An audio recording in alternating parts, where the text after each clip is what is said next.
নমস্কাৰ পুনৰ এবাৰ স্বাগতম জনাইছো আপোনালোকক মোৰ এটা নতুন ভিডিঅ'লৈ আৰু এই ভিডিঅ'টোৰ জৰিয়তে মই ভাবো ভাৰতবৰ্ষৰ বিষয়ে কিছু কথা আমি জানিবলৈ পাৰিম তেতিয়াহ'লে আহক আমি প্ৰথম প্ৰশ্নটোলৈ আগবাঢ়ো প্ৰথম প্ৰশ্নটো হৈছে ভাৰতৰ আটাইতকৈ ডাঙৰ মছজিদ কোনটো ইছলাম ধৰ্মাৱলম্বী লোকসকলৰ আটাইতকৈ ডাঙৰ মছজিদ আমাৰ ভাৰতত থকা সেইটো নাম সুধিছে আৰু ইয়াৰ সঠিক উত্তৰটো হ'ব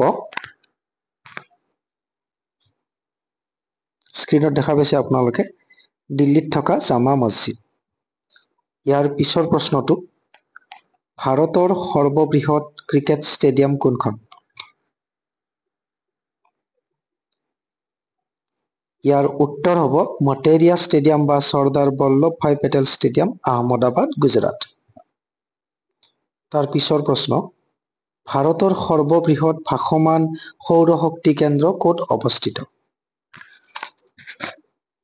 উত্তৰ হ'ব তেলেংগানাৰ ৰামাগুণ্ডম এইটো পেডাপল্লী জিলাত অৱস্থিত আৰু তাৰ পিছৰ প্ৰশ্ন ভাৰতৰ আটাইতকৈ গভীৰ নদী উপত্যকাটোৰ নাম কি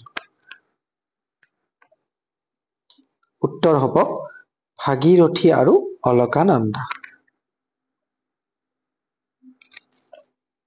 নতুন প্ৰশ্ন ভাৰতৰ আটাইতকৈ ঘন জনবসতিপূৰ্ণ ৰাজ্যখনৰ নাম কি মানে পপুলেশ্যন ডেনচিটিৰ ভিত্তিত আৰু এইটো আৰু ইয়াৰ উত্তৰটো হ'ব বিহাৰ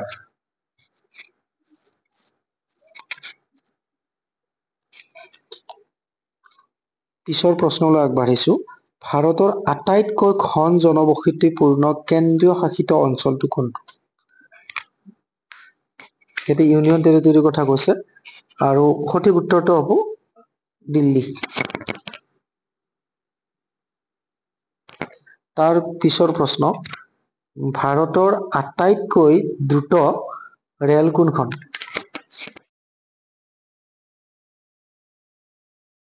আৰু এই প্ৰশ্নৰ উত্তৰ হ'ব দিল্লী আৰু আগ্ৰাৰ মাজত চলি থকা গতিমান এক্সপ্ৰেছ তাৰ পিছৰ প্ৰশ্ন ভাৰতৰ সৰ্বোচ্চ বিমান বন্দৰ কোনটো মানে বেছি উচ্চতাত আছে এই বিমান বন্দৰটো আৰু ইয়াৰ উত্তৰটোলৈ আমি আগবাঢ়িছো উত্তৰ হ'ব কুশক বাকুলা ৰিম্পচি বিমান বন্দৰ এইটো আছে লেহ জম্মু কাশ্মীৰত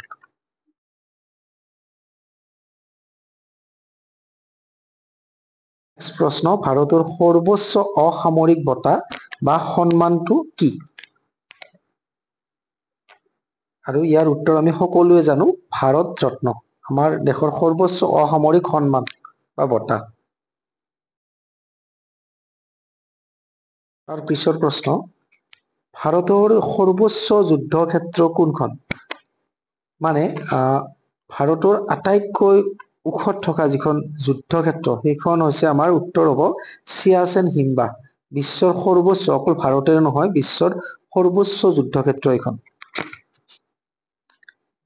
তাৰ পিছৰ প্ৰশ্নলৈ আগবাঢ়িছো ভাৰতৰ সৰ্বোচ্চ বান্ধটোৰ নাম কি উত্তৰ হ'ব তেহৰী বান্ধ 260.5 মিটাৰ ইয়াৰ উচ্চতা নেক্সট প্ৰশ্ন ভাৰতৰ সৰ্বোচ্চ বীৰত্ব বঁটা কি মানে এইটো সামৰিক দিশত হ'ব এই বঁটাটো আৰু আমি জানো এই বঁটাটোৰ নাম প্ৰায় সকলোৱে জানে সকলোৰে পৰিচিত এইটো হৈছে পৰমবীৰ চক্ৰ পিছৰ প্ৰশ্ন ভাৰতৰ সৰ্বোচ্চ গেটৱে কি মানে গেটৱে অফ ইণ্ডিয়া আটাই সৰ্বোচ্চ এইটো হ'ব বুলন্দ দৰৱাজা ফতেহপুৰ চিক্ৰীত আছে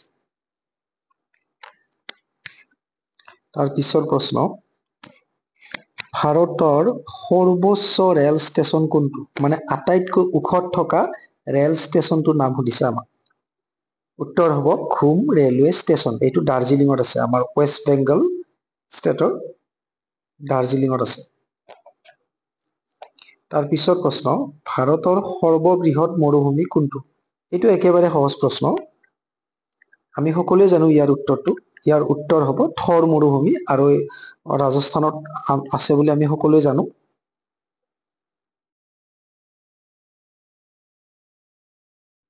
নেক্সট প্ৰশ্ন, ভাৰতৰ সৰ্বোচ্চ শৃংগটোৰ নাম কি? আৰু উত্তৰ হ'ব কাঞ্চনজংঘা। তাৰ পিছৰ প্ৰশ্ন, ভাৰতৰ সৰ্বোচ্চ হ্ৰদটোৰ নাম কি? একেবাৰে ওপৰত থকা, ওখত থকা। উত্তৰ হ'ব দেওতাল হ্ৰদ। এইটো উত্তৰাখণ্ডত আছে।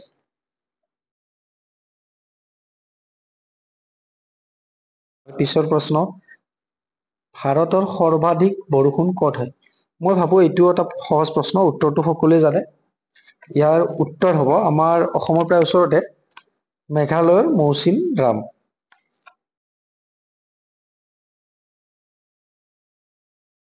পুনৰ প্ৰশ্নলৈ আগবাঢ়িছো। নেক্সট প্ৰশ্ন হ'ব, ভাৰতৰ সৰ্বোচ্চ টাৱাৰ কোনটো বা মিনাৰ? উত্তৰটো আপোনালোকে দেখাই পাইছে স্ক্ৰীনত, দিল্লীৰ কুতুব মিনাৰ। তাৰ পিছৰ প্ৰশ্ন, ভাৰতৰ সৰ্বোচ্চ জলপ্ৰপাতটোৰ নাম কি? উত্তৰ কুঞ্চিকল জলপ্ৰপাত। এইটো কৰ্ণাটকত আছে।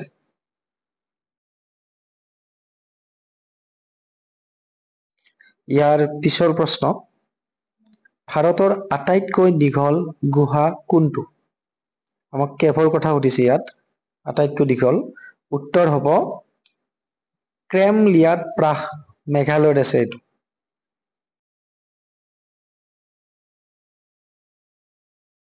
নেক্সট প্ৰশ্ন, ভাৰতৰ আটাইতকৈ ডাঙৰ মোহনা বা ডেল্টা কি? আৰু ইয়াৰ উত্তৰ হৈছে সুন্দৰবন, গংগা বদ্বীপ বুলি কয়। আৰু সুন্দৰবন গংগা, মেঘনা আৰু ব্ৰহ্মপুত্ৰ নদীৰ মোহনা বুলি ক'ব পাৰি। আৰু ইয়াৰ পিছৰ প্ৰশ্ন হ'ব, ভাৰতৰ আটাইতকৈ ডাঙৰ মিঠা পানীৰ হ্ৰদ কোনটো? ইয়াৰ উত্তৰ হ'ব উলাৰ হ্ৰদ, জম্মু কাশ্মীৰ।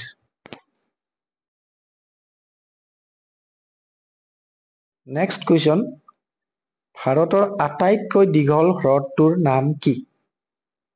এইটো মানে দীৰ্ঘতমটো সুধিছে। উত্তৰ হ'ব কেৰালাৰ ভেম্বনাথ হ্ৰদ।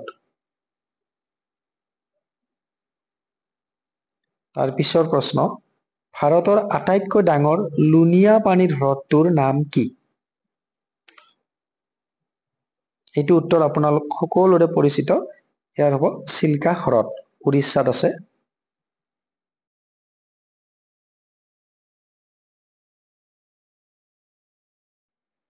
নেক্সট প্ৰশ্ন, ভাৰতৰ সৰ্ববৃহৎ সংগ্ৰহালয়টোৰ নাম কি, মানে মিউজিয়াম হল? উত্তৰ হ'ব কলকাতাৰ ভাৰত সংগ্ৰহালয়, মানে ইণ্ডিয়ান মিউজিয়াম।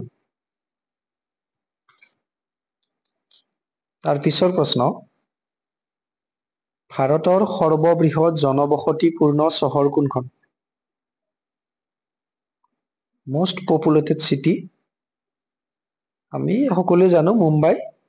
ইয়াৰ পপুলেশ্যন বহুত ভাৰতৰ ভিতৰতে। তাৰ পিছৰ প্ৰশ্ন, ভাৰতৰ সৰ্ববৃহৎ ৰাজহুৱা খণ্ডৰ বেংক কি? আমাৰ বেছিভাগৰে পৰিচিত উত্তৰটো ভাৰতীয় ষ্টেট বেংক বা ষ্টেট বেংক অফ ইণ্ডিয়া। হয়তো আমাৰ বহুতৰে একাউণ্ট আছে ইয়াত। ইয়াৰ পিছৰ প্ৰশ্ন, ভাৰতৰ আটাইতকৈ ডাঙৰ নদীদ্বীপ কি? এইটো একেবাৰে সহজ প্ৰশ্ন বুলি মই ভাবো, বিশেষকৈ আমাৰ অসমৰ ল'ৰা ছোৱালীৰ বাবে।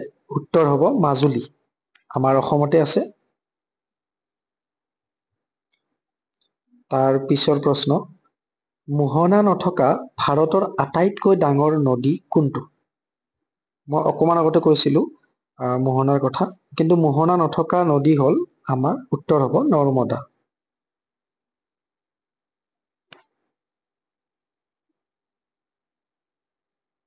ইয়াৰ পিছৰ প্ৰশ্ন, ভাৰতৰ বৃহত্তম ৰাজ্য, মানে ক্ষেত্ৰফল অনুযায়ী মাটিকালিৰ ক্ষেত্ৰত কোনখন?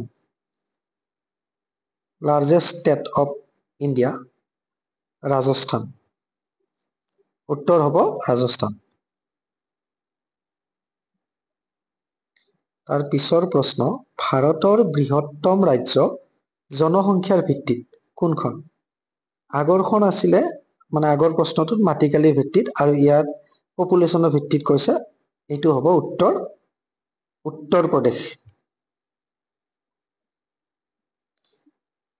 নতুন প্ৰশ্ন এইবাৰ, ভাৰতৰ আটাইতকৈ ডাঙৰ চিৰিয়াখানা কোনখন? ইয়াৰ উত্তৰ হ'ব শ্ৰী ভেংকটেশ্বৰ প্ৰাণী বিজ্ঞান উদ্যান, তিৰুপতি, অন্ধ্ৰপ্ৰদেশ। তাৰ পিছৰ প্ৰশ্ন, ভাৰতৰ আটাইতকৈ দীঘল সাগৰীয় উপকূল অঞ্চল বা বীচ কোনটো? সঠিক উত্তৰ হ'ব মেৰিনা বীচ, চেন্নাই।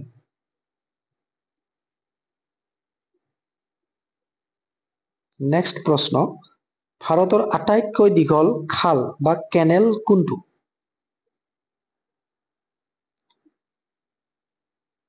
উত্তৰ ইন্দিৰা গান্ধী খাল, যিটো ৰাজস্থানত আছে।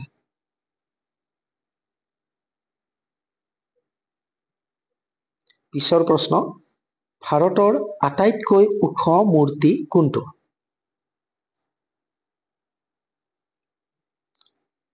উত্তৰ হ'ব ষ্টেচু অফ ইউনিটি।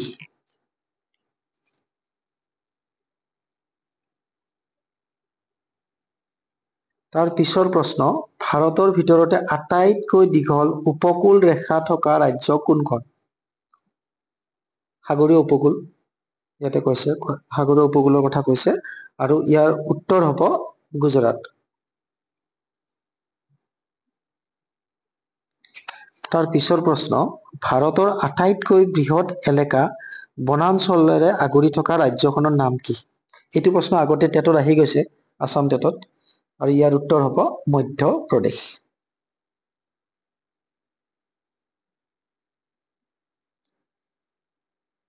নেক্সট প্ৰশ্ন, ভাৰতৰ আটাইতকৈ কম জনসংখ্যা থকা ৰাজ্যখনৰ নাম কি? ইয়াৰ সঠিক উত্তৰ হ'ব ছিকিম।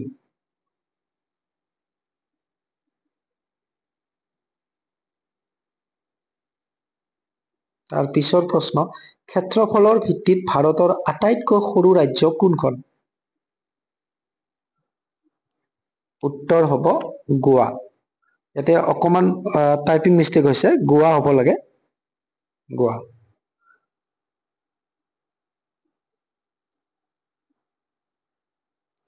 তাৰ পিছৰ প্ৰশ্ন, ভাৰতৰ আটাইতকৈ দীঘল সুৰংগ হাইৱে কোনটো?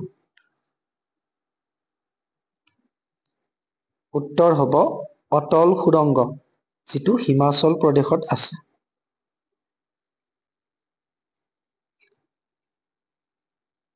ইয়াৰ পিছৰ প্ৰশ্ন, ভাৰতৰ আটাইতকৈ দীঘল নদী কোনটো?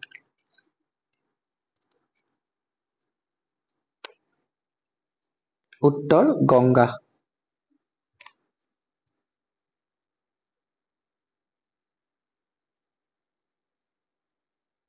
প্ৰশ্ন, ভাৰতৰ আটাইতকৈ দীঘল উপনৈ থকা নদী কোনখন?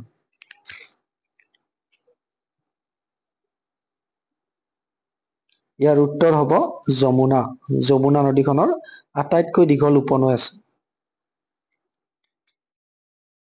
তাৰ পিছৰ প্ৰশ্ন, ভাৰতৰ আটাইতকৈ দীঘলীয়া নদীৰ দলং কোনখন? কোনখন দলং আটাইতকৈ দীঘল ভাৰতৰ? এইটো আমাৰ অসমতে আছে, ধলা শদিয়া দলং বা ভূপেন হাজৰিকা সেতু। আৰু এই সেতুখনে অসম আৰু অৰুণাচল প্ৰদেশক সংযোগ কৰিছে। ইয়াৰ পিছৰ প্ৰশ্ন হ'ব, আটাইতকৈ দীঘল ৰেলপথ কোনটো?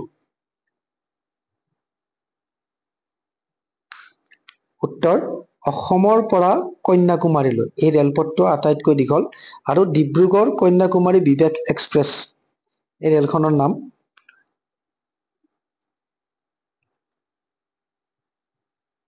ভাৰতৰ আটাইতকৈ দীঘল বান্ধ মাটিৰ কোনটো?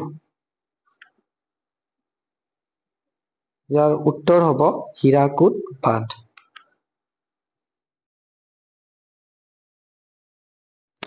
তাৰ পিছৰ প্ৰশ্ন, আটাইতকৈ দীঘলীয়া বৈদ্যুতিক ৰেলৱে সুৰংগ কোনটো?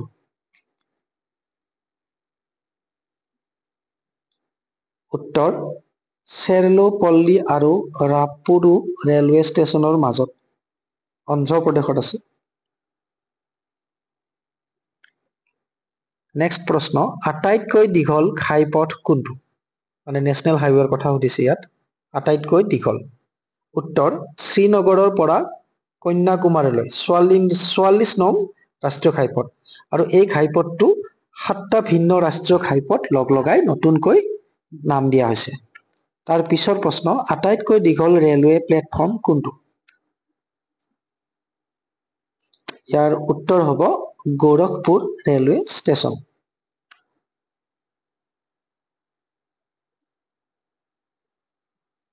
পিছৰ প্ৰশ্নলৈ আগবাঢ়িছো, ভাৰতৰ সৰ্ববৃহৎ ৰাষ্ট্ৰীয় উদ্যান কোনখন? নেশ্যনেল পাৰ্কৰ কথা কৈছে, লাৰ্জেষ্ট। উত্তৰ হ'ব লাডাখৰ হেমিছ ৰাষ্ট্ৰীয় উদ্যান। তাৰ পিছৰ প্ৰশ্ন, ভাৰতৰ আটাইতকৈ সৰু ৰাষ্ট্ৰীয় উদ্যান কোনখন? ইয়াৰ হ'ব চাউথ বাটন দ্বীপ ৰাষ্ট্ৰীয় উদ্যান, আন্দামান আৰু নিকোবৰত আছে। তাৰ পিছৰ প্ৰশ্ন, ভাৰতৰ কোনটো শৃংগক নিয়ৰৰ 5টা ধন বুলিও জনা যায়? ইয়াৰ উত্তৰ হ'ব কাঞ্চনজংঘা।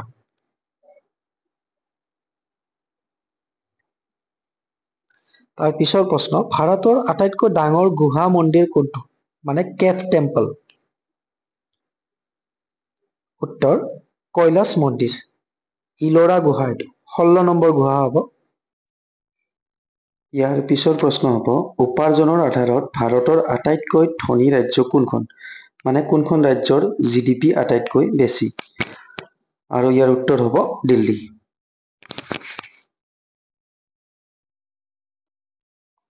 তাৰ পিছৰ প্ৰশ্নলৈ আগবাঢ়িছো, উপাৰ্জনৰ আধাৰত ভাৰতৰ আটাইতকৈ দুখীয়া ৰাজ্য কোনখন? মানে আগৰ প্ৰশ্নটোৰ ওলোটা। আৰু ইয়াৰ উত্তৰ হ'ব বিহাৰ। বিহাৰ আটাইতকৈ দুখীয়া বুলি বিবেচনা কৰা হয় ইণ্ডিয়াৰ ভিতৰত। তাৰ পিছৰ প্ৰশ্ন, ভাৰতৰ আটাইতকৈ সৰু চিৰিয়াখানা কোনখন? উত্তৰ হ'ব মহাৰাজ বাগ চিৰিয়াখানা, নাগপুৰত আছে, মহাৰাষ্ট্ৰৰ। তাৰ পিছৰ প্ৰশ্ন, ভাৰতৰ আটাইতকৈ সৰু নদীদ্বীপ কোনটো? এইটো আমাৰ অসমতে আছে, ব্ৰহ্মপুত্ৰ নদীত, উমানন্দ। ভাৰতৰ আটাইতকৈ ডাঙৰ বিমানবন্দৰ কোনটো? আৰু এই প্ৰশ্নৰ উত্তৰ হ'ব ৰাজীৱ গান্ধী আন্তঃৰাষ্ট্ৰীয় বিমানবন্দৰ, যিটো হায়দৰাবাদ, তেলেংগানাত আছে। নেক্সট প্ৰশ্ন, ভাৰতৰ আটাইতকৈ সৰু বিমানবন্দৰ কোনটো? আৰু এই প্ৰশ্নটোৰ উত্তৰ হ'ব চিমলা বিমানবন্দৰ, যিটো হিমাচল প্ৰদেশত আছে। আৰু আজিলৈ আমি এইকেইটা প্ৰশ্নৰ উত্তৰে আমি আলোচনা কৰিলো। আৰু আশা কৰো এই ভিডিঅ'টোৰ পৰা আমি ভাৰতবৰ্ষৰ বিষয়ে বহুখিনি জানিবলৈ পাৰিছো। নেক্সট ভিডিঅ'ত পুনৰ লগ পোৱাৰ আশাৰে সকলোকে ধন্যবাদ জ্ঞাপন কৰিছো।